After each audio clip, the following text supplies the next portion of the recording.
कोई लक्ष्य इंसान के संघर्ष से बड़ा नहीं, हारा वही जो लड़ा नहीं। नमस्कार। हिंदी साहित्य का दूसरा इतिहास। जी हाँ, हिंदी के मूर्धन्य आलोचक चिंतक डॉक्टर बचन सिंह की महत्वपूर्ण पुस्तक है और इसका प्रकाशन सन 1996 को हुआ है। क्योंकि लेखक ने पुस्तक के पहले संस्करण की भूमिका में इस नए पैटर्न की ऐतिहासिक अनिवार्यता को स्पष्ट करते हुए लिखा है कि शुक्ल जी के इतिहास का संशोधित और परिवर्तित संस्करण सन 1940 में छपा था और उसके प्रकाशन के बाद 50 वर्ष से भी अधिक का समय निकल गया है। जब इन्होंने अपना अ, हिंदी साहित्य के दूसरे इतिहास का प्रकाशन करवाया पहले संस्करण का, तब उसकी भूमिका में ही इन्होंने लिखा था। इस सीरीज के भाग 1 में हमने भूमिका से लेकर आदिकाल तक के बचन सिंह के कथनों को देख लिया था। हालांकि इन्होंने आदिकाल को अपभ्रंश काल कहा है। आज देखेंगे हम भक्ति काल के संदर्भ में बचन सिंह के कथन। भक्ति आंदोलन इतना व्यापक, गहरा, लोकोन्मुखी और प्रभावशाली था कि इसे देखकर किसी का आश्चर्यचकित हो जाना अस्वाभाविक नहीं है। यह पहला भारतीय नवजागरण था जो कश्मीर से कन्याकुमारी और गुजरात से असम तक फैला हुआ था। कहने का अभिप्राय यह है कि कम से कम पूरे भारतवर्ष में भक्ति काल के दौरान जो भक्ति नवजागरण जो आंदोलन हो रहे थे, उनका प्रभाव पूरे भारत में था और बहुत ही व्यापक और गहरा था कि इससे देखकर आश्चर्यचकित होना लाजमी था। और लोग जो है इससे प्रभावित हो रहे थे और इसकी तरफ आकर्षित हो रहे थे। तो संबंधित कथन परीक्षा उपयोगी है। जरूरी नहीं आपसे पूरा ही पूछा जाए, कई बार बीच से भी पूछा जाता है कि यह पहला भारतीय नवजागरण था जो कश्मीर से कन्याकुमारी और गुजरात से असम तक फैला था। संबंधित कथन किस साहित्यकार का है? तो आप कहेंगे कि बचन सिंह का। ठीक है। अपने इसी संदर्भ में बचन सिंह जी आगे लिखते हैं कि हिंदी भाषा भाषी प्रदेश का भक्ति आंदोलन अपने वैविध्य और अंतर विरोधों में काफी जटिल और नाना रूपात्मक है। जो हिंदी भाषा भाषी प्रदेश था, वहां पर भक्ति आंदोलन बहुत तरह से फैला हुआ था, कई प्रकार के कई रूपों में फैला हुआ था और वहां पर उसका अंतर विरोध भी हो रहा था। हिंदी प्रदेश में कबीर पहले व्यक्ति हैं जिन्होंने संस्कृत को कूपजल और भाषा को बहता नीर कहा है। तुलसीदास ने जोखिम उठाकर भी संस्कृत को छोड़कर अवधी भाषा में लिखना आरंभ किया है। तो यहाँ पर बचन जी भक्ति काल के दो बड़े स्तंभ कबीरदास और तुलसीदास के बारे में कह रहे हैं कि कबीरदास ने जो है संस्कृत को कूपजल कहा है, अर्थात कुएं का जल जैसा मीठा होता है वैसी संस्कृत भाषा है। तो संस्कृत कूप जल है, अर्थात कुएं का पानी है, और जो भाषा है वह बहता हुआ नीर है, बहता हुआ पानी है। और तुलसीदास जी ने तो जोखिम उठाकर भी संस्कृत को छोड़कर अवधी भाषा में लिखना शुरू किया। उन्होंने अब रामचरितमानस को अवधी भाषा में लिखा है ना। तो उस संदर्भ में बचन सिंह जी का यह कथन है। इसी संदर्भ में बचन जी आगे लिखते हैं कि इस प्रदेश की विचित्रता यह है कि इस प्रदेश की भला जो हिंदी प्रदेश था कि भक्ति आंदोलन का सूत्रपात कबीर द्वारा हुआ, ऐसे मुसलमान द्वारा जो वेद को नहीं मानता तो नहीं मानता, किताब कुरान को भी नहीं मानता। यहाँ पर किताब होगा, ठीक है, कि अर्थात कबीर जी ऐसे मुसलमान थे जो वेद को नहीं मानते थे और न ही कुरान को मानते थे, क्योंकि कबीर इस सब को पाखंड मानते थे। और वैसे भी इन्होंने मुसलमानों के संदर्भ में कहा है ना कि दिन भर रोजा रखत है, राती हनत है गाय, यह खून व बंदगी कैसी मिले खुदाए। और उसी तरह से हिंदुओं के संबंध में कहा है कि बकरी पाती खाती है ताकि काढ़ी खाल, जो नर बकरी खात है तिनका कौन हवाल। तो फिर भी जो है भक्ति आंदोलन का सूत्रपात कबीर द्वारा हुआ है, ऐसा माना जाता है, हुआ है ना। आगे देखिए, कबीर के साथ हिंदू भी थे और मुसलमान भी, सब गरीब तबके के लोग। भाई कबीरदास जी का व्यक्तित्व ही ऐसा था, इतना प्रभावशाली कि हर कोई उनसे आकर्षित हो जाता था। वो जिस डंके की चोट पर अपनी वाणी से प्रहार करते थे बाह्य आडंबरों पे, चाहे वो कोई भी इस तरह का दिखावा जो विभिन्न धर्मों के द्वारा उस समय किया जाता था, तो उस सब पर वो डंके की चोट से कहते थे कि मोको कहाँ ढूंढे बंदे, मैं तो तेरे पास में, ना मैं मंदिर ना मैं मस्जिद ना कावे कैलाश में। और मैं तो कहूँगी कि ना सिर्फ उसी समय बल्कि आज के समय में भी कबीरदास जी की ये कथन प्रासंगिक हैं। लेकिन यहाँ पर लिखे हुए कथन जिनको हम अभी जान रहे हैं, समझ रहे हैं, पढ़ रहे हैं, वे हैं बचन सिंह द्वारा लिखे हुए भक्ति काल के संदर्भ में, है ना। चलिए आगे देखते हैं। बच्चन जी लिखते हैं कि दो संस्कृतियां आपस में टकराती हुई एक हिंदी संस्कृति का निर्माण कर रही थी, पर इसी प्रदेश में राम भक्ति शाखा का एक प्रतिरोधात्मक आंदोलन भी चला, जिसका प्रतिनिधित्व तुलसीदास कर रहे थे। वे निर्गुणोपासक संतों के विरोधी थे। कृष्ण भक्ति शाखा ने भी निर्गुण मत का खूब विरोध किया है। देखिए यहाँ पर कबीरदास जी की बात भी हो रही है और साथ में तुलसीदास जी की। ये कह रहे हैं कि राम भक्ति शाखा और कृष्ण भक्ति शाखा ने निर्गुण मत का विरोध किया है ना। अब निर्गुण में क्या होता है कि ईश्वर की रूप रंग गुण जाति नहीं होती, और सगुण में भक्ति में ईश्वर की रूप रंग गुण जाति की पूजा की जाती है, भक्ति की जाती है ना। तो सगुण धारा में हमको पता है कि राम भक्ति शाखा और कृष्ण भक्ति शाखा आती है, और निर्गुण में आते हैं आपकी ज्ञानाश्रयी और प्रेमाश्रयी शाखा। निर्गुण उपासना पद्धति में जो है ईश्वर के निर्गुण रूप की उपासना होती है। निर्गुण ब्रह्मा ये मानता है कि ईश्वर अनादि है, अनंत है, वह न जन्म लेता है न मरता है। तो इस तरह से बचन सिंह जी लिखते हैं कि उस समय दोनों विचारधाराओं का आपस में टकराव हो रहा था। दोनों संस्कृतियां एक साथ ही आगे बढ़ रही थी और आपस में उनकी टकराहट होना लाजमी थी। ग्रियर्सन के संदर्भ में लिखते हैं कि ग्रियर्सन की औपनिवेशिक दृष्टि ने सारे भक्ति आंदोलन पर आश्चर्य प्रकट करते हुए उसे ईसाइयत की देन मान लिया। इतने बड़े झूठ पर अब कोई विचार करने को तैयार नहीं है। प्रस्तुत कथन के माध्यम से बचन जी कहना चाहते हैं कि ग्रियर्सन ने क्या माना था अपने साहित्यिक ग्रंथ में कि भक्ति आंदोलन जो है ईसाइयत की देन है, पर इतने बड़े झूठ पर अब कोई विचार करने को तैयार नहीं था। क्यों? क्योंकि देखिए ईसाइयत की देन थोड़ी थी, यहाँ पे तो आपके और भी तो इतने सारे भक्ति आंदोलन चले थे, है ना। तो सिर्फ ये मान लेना कि भक्ति आंदोलन ईसाइयत की देन थी, कहीं ना कहीं झूठ साबित होता है। आगे देखिए, न सिर्फ ग्रियर्सन बल्कि शुक्ल जी के कथन को भी बचन जी पूर्णतः मान लेने पर कहते हैं कि भक्ति काल खंडित हो जाएगा यदि आप शुक्ल जी का समर्थन करते हैं पूरी तरह से। तो संत काव्य और सूफी काव्य उनके सैद्धांतिक दायरे से बाहर हो जाएंगे। द्विवेदी जी का कथन भी कहीं ना कहीं अर्ध सत्य ही साबित होता है कि यदि मुसलमान न आए होते तो न संत काव्य लिखा जाता और न ही सूफी काव्य। कहने का अभिप्राय यह है कि बच्चन जी ने इन सब के ग्रंथों को कहीं ना कहीं वहां पर लिखे हुए भक्ति काल के संबंध में जो कथन थे उनके, कहीं ना कहीं वो पूरी तरह से सहमत नहीं है उनके साथ। भक्ति काल के संदर्भ में ही लिखते हैं बच्चन जी कि कबीर, रैदास, दादू आदि इसी व्यवसाय और जाति के लोग थे। इन्होंने वेद कुरान को अस्वीकार कर एक सामान्य मार्ग निकाला। मतलब कबीरदास जी, रैदास जी, दादू दयाल, ये सब जो हैं ना वेद को मानते थे और न ही कुरान को मानते थे, बल्कि इन सब को नकार कर इन्होंने अपना ही एक साधारण सा रास्ता निकाला था। किसको? अपने गुरु को पाने का। यहाँ पर किताब होगा, किताब की जगह, ठीक है। कुरान को किताब कहते हैं। हिंदी सूफी काव्य की मूलभूत विशेषता इसमें निहित है कि वे पूर्णतः भारतीय हैं। उन्हें यहाँ की धरती, ऋतुओं, पहाड़ों, समुद्रों और मनुष्यों से गहरा प्रेम है। तो वचन जी लिखते हैं कि देखिए, अगर हम सूफी काव्य को बात करते हैं, सूफी काव्य को देखते हैं, तो सूफी कवियों ने क्या किया है, पूरी तरह भारतीय जो कहानियां हैं, भारतीय संस्कृति हैं, उन्हीं का जिक्र किया है अपनी रचनाओं में। वे सब बहुत चाहते थे हमारी हिंदू संस्कृति को। उन्हें यहाँ की धरती, ऋतुओं, पहाड़ों, समुद्रों और मनुष्यों से गहरा लगाव था, गहरा प्रेम था। तभी तो सूफी काव्यों को अगर हम पढ़ते हैं, देखते हैं, तो हमें हिंदू नायक नायिकाओं की और हिंदू संस्कृति की झलक मिलती है उनकी सभी रचनाओं से, है ना। पर हिंदी के सूफी काव्य अपनी जातीय में एक नया गत्यात्मक आयाम जोड़ते हैं जो अन्य भारतीय भाषाओं के साहित्य में नहीं है। संत काव्य और सूफी काव्य अपनी असमानताओं के बावजूद भी सामंत विरोध, मानवीय समता, निर्गुणोपासना में एक ही धरातल पर खड़े हैं। किसका कथन है ये? बच्चन सिंह का।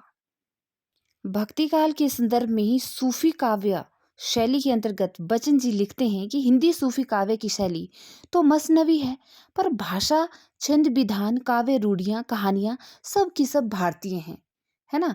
और कृष्ण भक्ति काव्य में निर्गुण मत का डटकर विरोध किया गया है। सूरदास ने तो प्रसंगों के माध्यम से निर्गुण मत का विरोध किया, पर नंददास को देखिए, उन्होंने तो इसके विरोध में पूरा का पूरा ग्रंथ ही लिख डाला। हम्म तो नंददास का कौन सा ग्रंथ था, आप कमेंट बॉक्स में लिखिएगा, जो कि निर्गुण मत के विरोध में ही लिखा गया था। और इस पंथ में कई मुसलमान भी दीक्षित हुए हैं। किस पंथ में? निर्गुण पंथ में, सूफी काव्य के अंतर्गत। बच्चन जी लिखते हैं कि महाराष्ट्र में कृष्ण भक्ति का स्वरूप श्रृंगारिक नहीं था। हिंदी कृष्ण भक्ति काव्य श्रृंगारिक हो उठा, बंगला कृष्ण भक्ति काव्य अतिशय श्रृंगारिक। और तुलसीदास जैसे प्रतिभा संपन्न कवि और पंडित को पाकर राम भक्ति आंदोलन चमक उठा। बच्चन जी लिखते हैं कि सामाजिक दृष्टि से देखने पर कबीर आदि संतों और सूफियों के भक्ति आंदोलनों को प्रतिवादात्मक यानी कि प्रोटेस्टेंट और कृष्ण राम भक्ति आंदोलनों को प्रतिरोधात्मक या यथास्थितिवादात्मक यानी कि रेजिस्टेंट आंदोलन कह सकते हैं। पहले आंदोलन का स्वर शोषित पीड़ितों का स्वर है, तो दूसरे आंदोलन का स्वर जो है मुख्य रूप से राम भक्ति आंदोलन का स्वर यानी कि यथास्थितिवाद का स्वर है। पहले आंदोलन की सीमा उसका रहस्यवाद है, तो दूसरे का ब्राह्मणवाद। क्या मतलब है इस कथन का? इस कथन का मतलब है कि देखिए, जो संत कवि थे उनमें रहस्यवाद ज़्यादा पाया जाता था, और वहीं जो भक्ति आंदोलन में ही जो राम भक्ति शाखा के कवि थे उनमें जो है ब्राह्मणवाद अधिक था, अर्थात पंडित्व अधिक था। बच्चन जी लिखते हैं कि जो भी हो, इन सभी भक्ति आंदोलनों से जनता में आत्मविश्वास जागा और उच्च वर्ग के सामने निम्न वर्ग, जिसमें कि स्त्री भी शामिल है, अपने प्रति सम्मान का भाव लेकर उठ खड़ा हुआ। भक्त कवियों ने जीवन की निरस्ता में रस घोला और कुंद होती हुई मानवीय संवेदना को नया जीवन दिया। उसमें नई संस्कृति के निर्माणार्थ एक संघर्षरत प्रैक्टिस भी है, जिसे सांस्कृतिक राजनीति से संबंध किया जा सकता है। इसी संदर्भ में बच्चन जी आगे लिखते हैं कि एक अत्यंत महत्वपूर्ण बात और हुई, वह यह कि भक्ति साहित्य ने अपभ्रंश और संस्कृत को छोड़कर नव्य आर्य भाषा का प्रयोग किया, जो हिंदी जाति के गठन का फिर क्या बनी? मूल आधार बनी, है ना। देखिए, अपभ्रंश साहित्य पहले रचा गया, फिर संस्कृत, फिर उसको छोड़कर भी आर्य भाषा एक नए रूप में पनपती है हमारे सामने, एक मूल आधार बनती है हिंदी जाति के गठन का। और इस तरह से समाज का निम्न वर्ग भी अपने हक के प्रति आवाज उठाता है। तो बच्चन जी लिखते हैं कि चाहे भक्ति आंदोलन कितने भी तरह के रहे हों, कितने भी प्रकार के रहे हों, उन सब का परिणाम यह हुआ कि समाज के निम्न वर्ग ने भी, यहाँ तक कि जिसमें स्त्रियां भी शामिल थी, सबने जो है अपनी संवेदनाओं को जगाकर जो है अपने हक के प्रति आवाज उठाई। और इस तरह से संत कवियों ने सबकी जिंदगी में जो है अपनी कथनी करनी के माध्यम से रस घोला, एक नई संवेदना को प्रस्फुटित किया।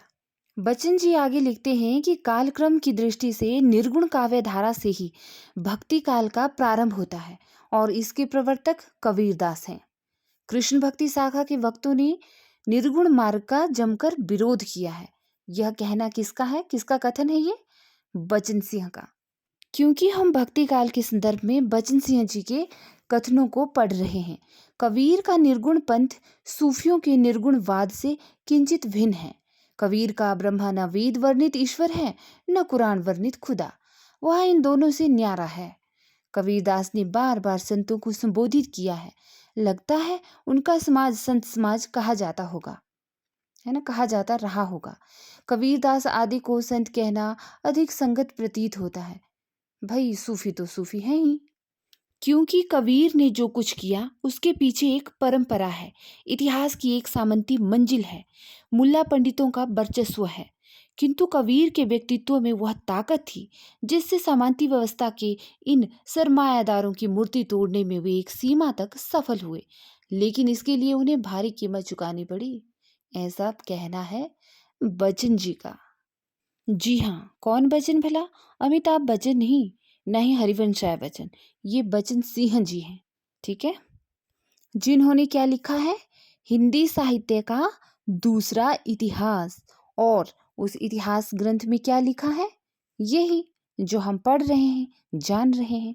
चलिए आगे देखिए कबीर के बारे में ही कि कबीर में न मांस मदिरा की ललक थी, न प्रज्ञोपाय का वैलक्षण्य, न चमत्कार का प्रदर्शन था, और न मुद्राओं का अंगीकरण। कबीर ने उनकी प्रेम की पीर को भी अपनाया और हिंदुओं की अहिंसा, प्रगति और अद्वैत को भी। वे एक ऐसे धर्म की स्थापना करना चाहते थे जिसमें ना कोई हिंदू हो, ना मुसलमान हो, मौलवी हो, ना पुरोहित हो, ना कोई शेख हो, ना कोई ब्राह्मण हो, सबके सब क्या हो, मनुष्य हो। कहने का अभिप्राय यह है कि कबीरदास ने सूफियों की प्रेम की पीर की साधना को भी अपनाया, हिंदुओं की अहिंसा को भी अपनाया, उन्होंने अद्वैतवाद को भी अपनाया, प्रपत्तिवाद को भी अपनाया। मतलब सभी से उन्होंने कुछ ना कुछ शिक्षा ली है कबीरदास ने, लेकिन फिर भी वो किसी एक के पक्ष में नहीं थे। वे जो है एक नया पक्ष स्थापित करना चाहते थे, नया रास्ता बनाना चाहते थे जिसमें कि सब के सब मनुष्य हों, किसी भी जाति पाति का, किसी भी तरह का भेदभाव न हो। तो ऐसे विलक्षण प्रतिभा के धनी, संपन्न व्यक्तित्व के मालिक थे आपके कबीरदास। किन किन को कबीरदास जी अच्छे लगते थे, कमेंट बॉक्स में लिखिएगा। भाई मुझे तो बहुत अच्छे लगते थे, और उनके दोहे, उनकी जो वाणियाँ है ना, वो मतलब मेरी जुबान पर हैं, हमेशा रहती हैं। जैसे कि उन्होंने कहा था कि मलमल धोई शरीर को, धोए न मन का मैल, नहाए गंगा गोमती, रहे बैल के बैल। है ना। बच्चन जी का कथन इसी संदर्भ में कि कबीर के व्यक्तित्व और कृतित्व के वैज्ञानिक अध्ययन के चारों ओर चमत्कारों का चमचमाता जाल बुन दिया गया है, किंतु इधर उनकी कृतियों को अपेक्षाकृत अधिक प्रामाणिक ढंग से प्रस्तुत करने का। यहाँ पर बच्चन जी कहना चाहते हैं कि कबीरदास जी का जो व्यक्तित्व था ना, और उनके द्वारा किया गया जो कृतित्व था, उनको अधिक प्रामाणिक ढंग से नहीं दिखाया गया, बल्कि एक चमत्कारिक ढंग से दिखाया गया है। आगे का कथन है कि तुलसीदास भी रामानंद की शिष्य परंपरा में आते हैं। कैसे रहे होंगे रामानंद? एक और कबीर उनके शिष्य हैं, तो दूसरी ओर उन्हीं की शिष्य परंपरा में गोस्वामी तुलसीदास जी आते हैं। एक अति वर्णाश्रम धर्मी, तो दूसरा वर्णाश्रम धर्मी। इनकी भाषा भोजपुरी से प्रभावित है और लय भी भोजपुरिया है। तो देखिए, दो बड़े भक्ति काल के दो बड़े महान स्तंभों के बारे में यहाँ पर बात कर रहे हैं बच्चन जी। तुलसीदास जी और कबीरदास जी के बारे में उनकी तुलनात्मक समीक्षा है एक तरह से ये। बच्चन जी कहते हैं कि अब यह कहने की जरूरत नहीं है कि आज की शिष्ट और शिक्षित जनता पर कबीर का प्रभाव किसी भी अन्य कवि के प्रभाव से अधिक ही पड़ा है। जी हाँ, बहुत प्रभाव है कबीरदास जी का, इसे कोई मना नहीं कर सकता। मुझ पर तो बहुत है एटलीस्ट। आगे देखिए, बाबा तुलसीदास ऐसा प्रकांड पंडित और श्रेष्ठ कवि, उनसे प्रभावित था। बाबा में कबीर के प्रति जो गुस्सा था, जल्लाहट थी और खींच पैदा होती रहती थी, वह देखने ही लायक थी। साखी शब्दी दोहरा कही कहनी उपखान, भक्ति निरूपही भगत कली निदही वेद पुराण।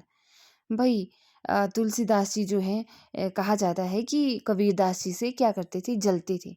उन कहीं ना कहीं उनसे प्रभावित थे तुलसीदास जी। तभी तो तुलसीदास जी ने यह दोहा कहा है कबीरदास जी के बारे में कि साखी शब्दी दोहरा कही कहनी उपखान, कि साखी भी कहता है, शब्दी भी कहता है, दोहरी तरह के, दोनों तरह के उपखान देता है, भाषण देता है। भक्ति निरूपही भक्त कली नींदही वेद पुराण।